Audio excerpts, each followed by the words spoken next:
స్వీయ దస్తూరితో ఉన్న లేఖలు పుస్తకాలు కనిపిస్తాయి. మ్యూజియంలో కనిపించే నెహ్రూ లేఖలే తర్వాతి కాలంలో ఆయన ఆత్మకథగా ప్రచురించారు. నెహ్రూ గ్యాలరీలో ఆయన సేకరించిన వివిధ పత్రాలు, బహుమతులు, వెడ్డింగ్ కార్డులు, అలాగే లేఖలు కనిపిస్తాయి. ఈ లేఖలో గాంధీ, నెహ్రూకు రాసిన లేఖలు కూడా ఉన్నాయని నిర్వాహకులు చెప్తారు.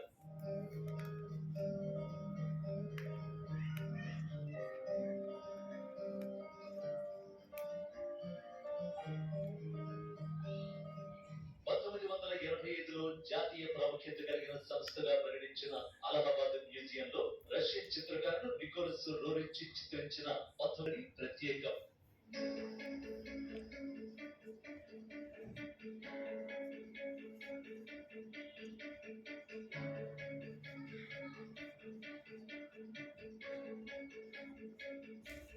ప్రయాగ్రాజ్ లోని సివిల్ లైన్స్ ప్రాంతంలో ఉండే అలహాబాద్ మ్యూజియం రైల్వే జంక్షన్ నుంచి 3 కిలోమీటర్ల దూరంలో ఉంటుంది. ప్రయాగ్రాజ్ జంక్షన్ రైల్వే స్టేషన్లలో ఎక్కడి నుంచి వెళ్ళినా అంతే దూరం ఉంటుంది. విమానాశ్రయం నుంచి వెళ్లాలంటే 12 కిలోమీటర్లు ప్రయాణం చేయాల్సిందే.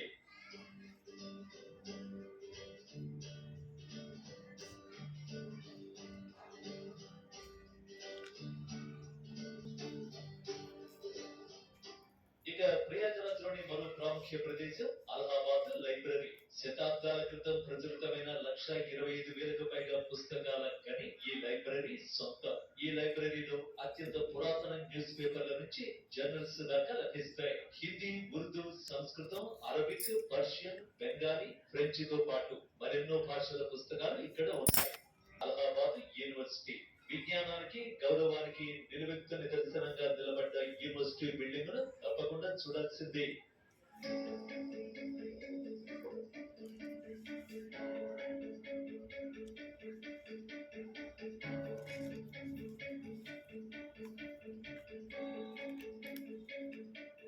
ఇక మన ఈ హెరిటేజ్ వాక్ లో చివరిది ఆనంద్ భవన్, స్వరాజ్ భవన్. స్వాతంత్ర్య ఉద్యమంలో మరుగున పడ్డ ఎన్నో కథనాలు, కప్పివేయబడ్డ ఎందరో త్యాగధనుల జీవిత చరిత్ర ఇక్కడ మనకు కనిపిస్తుంది.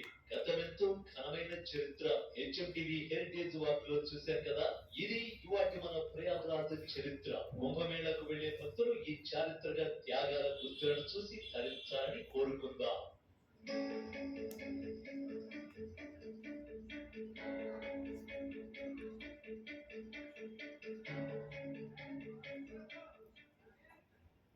బ్రేక్ తీసుకుందాం. స్టేట్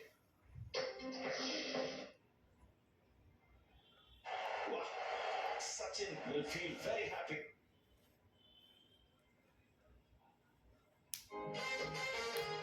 మీ ఆనందానికి నొప్పి